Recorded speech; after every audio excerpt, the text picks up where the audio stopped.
ဒါကကျမရဲ့ပထမဆုံးအကြိမ်လက်ထပ်ပွဲပါကျမတထေးကြီးတယောက်နဲ့လက်ထပ်ခဲ့တာပါဒါပေမဲ့မင်္ဂလာဦးညရေချိုးပြီးလို့ခွတင်ပုံမှာထိုင်နေတဲ့အချိန်မှာဇနီးတဲ့တယောက်အနေနဲ့ဘာလို့ရမှန်းကျမမသိခဲ့ဘူးအဲ့ဒါကြောင့်ခင်မုန်းဖြစ်သူကအံ့ဩစရာတစ်ခုနဲ့ပြန်လာတဲ့အချိန်မှာကျမကအိပ်ပျော်နေခဲ့ပါပြီသူလည်းမိပိတ်ပြီးအိပ်ဖို့ပြင်လိုက်တာပေါ့ဒါပေမဲ့ဘေးနားမှာလှဲနေတဲ့ကျမကိုကြည့်ပြီးသူတော်တော်လေးရှက်နေခဲ့ပါတယ်ရှက်လွန်းလို့ကျမကိုတော့မဖက်ရဲခဲ့ဘူးနောက်တနေ့မနက်နိုးလာတော့ကျမလက်မှာလက်စွပ်တကွင်းရှိနေတာတတိထားမိတဲ့အဲ့ဒီတော့မှကျမလက်ထပ်ပြီးသွားပြီဆိုတာသဘောပေါက်သွားပြီမဲ့ခင်မုန်းဖြစ်သူကဘေးမှာမရှိတော့ပါဘူးဒါကြောင့်ပထမဆုံးအကြိမ်လက်ထပ်ထားတာမို့မနက်စာစားဖို့သူ့ကိုတွားခေါ်ခဲ့ပါတယ်ကျမသူ့ညီမစီကိုတွားရှာလိုက်တဲ့ညဘက်ကျတော့ကျမသူမနဲ့အတူအိတ်ချင်ပေမဲ့သူမကညင်းပြီးကျမကအိမ်အောင်တွေဖြစ်နေပြီဆိုတာတတိပေးခဲ့ပါတယ်သူမအကြိုက်ဆုံးဟမ်ဘာဂါကျွေးမယ်လို့ပြောလိုက်တော့မှသူမကချက်ချင်းသဘောတူခဲ့တာပါ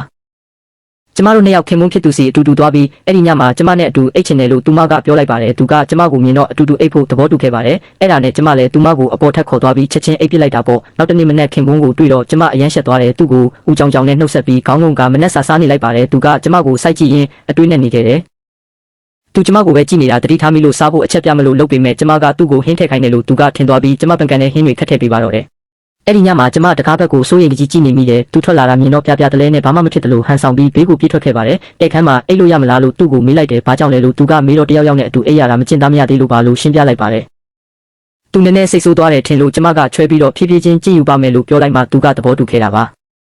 ဒါပေမဲ့ကျမကနေတိုင်းအလုပ်တွေနောက်ကျတဲ့အထိလုပ်နေရတာကိုသူမမျှော်လင့်ထားဘူးအဲ့ဒါကြောင့်ကျမရဲ့တိုက်ခန်းလေးမှာပဲနေမယ်လို့သူ့စီစာပို့လိုက်ပါတယ်ရက်အနှဲငယ်ကြာလို့ဖုန်းကြည့်လိုက်တဲ့အခါသူ့ဇနီးအိမ်မပြန်တာအတော်ကြာပြီဆိုတာသူသိသွားတယ်ကျမရှက်လို့သူ့ကိုရှောင်းနေမှန်းသူသဘောပေါက်သွားတာပါအဲ့ဒီအချိန်မှာပဲကျမနေရက်ပြန်ပြီးပန်းတွေရွှေ့နေတယ်လို့အိမ်ကူပြောတာကိုသူကြားသွားပါတယ်အဲ့ဒါနဲ့သူချက်ချင်းလိုက်လာတော့တာပါပဲ